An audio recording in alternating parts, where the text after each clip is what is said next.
I didn't know I was different. I always thought that I was a boy. And once I understood that I was a girl, I started to realize that I couldn't like girls, which I did. I knew how I felt. I was very certain in how I felt. But after realizing that I was a girl, even though I didn't know the physical differences, I knew that I couldn't like girls. So I kept both things to myself. And I remember I used to wish, every birthday, I would wish that I would wake up as the boy that I wanted to be. So please let me wake up and be this boy that I'm supposed to be. I had this fantasy where I would kind of think about Aladdin and I would hope to come across a lamp like he did and have my 3 wishes. And that was always my first wish. I want to be a boy. Make me a boy. And when I finally accepted that I like girls and that I guess I was going to have to be a girl, I accepted a lot of things. I accepted that I wouldn't have children of my own biologically. I accepted that I'd probably have a hard time finding love. I probably wouldn't find anybody until after high school. My life would probably be difficult. We didn't really talk about queer people or gay people, much less transgender people in my family. It wasn't ever anything that ever came up. So I didn't know how anyone felt about it. I remember growing up, it was really difficult with my mom because she would get so frustrated with me that I wasn't this like super feminine, really girly girl that she wanted. My mom would get frustrated with the way I would dress. I chose what I wanted to wear as soon as I could dress myself. I was always in like t-shirts and shorts and boots.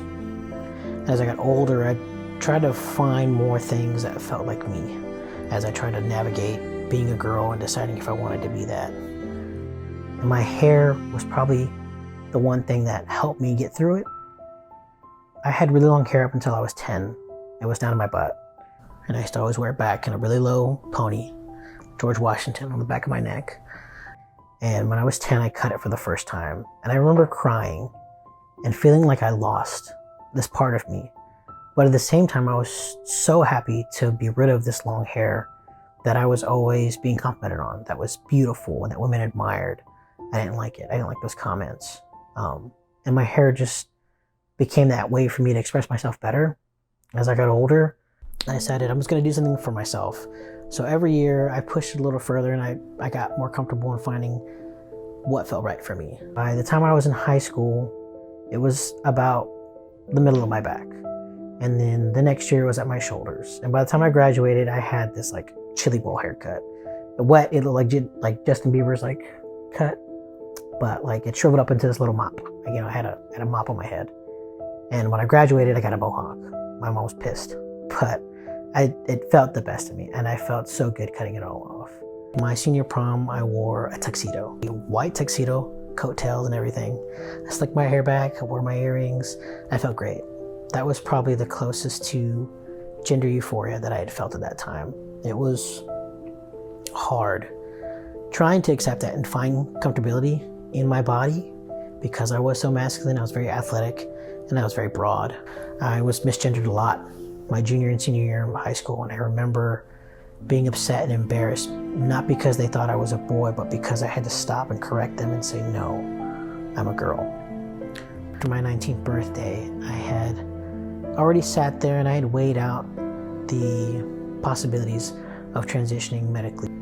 I made the decision that that's what I wanted to do. If I wanted to be happy, that's what I was going to do. I spent a year socially transitioning before I started to physically transition.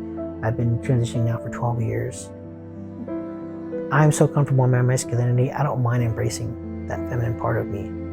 There's things that I wouldn't have done as my younger self because it would have come off as feminine or girly. And now I don't mind that because I know society doesn't see me as that. People see me as a man. I'm acknowledged and seen as that. And I love it. There's no reason for me to feel that insecurity anymore because I'm so comfortable and happy being myself as I am, presenting as Rhett. I would tell my younger self, just be yourself the best way that you can. Be patient. The time will come.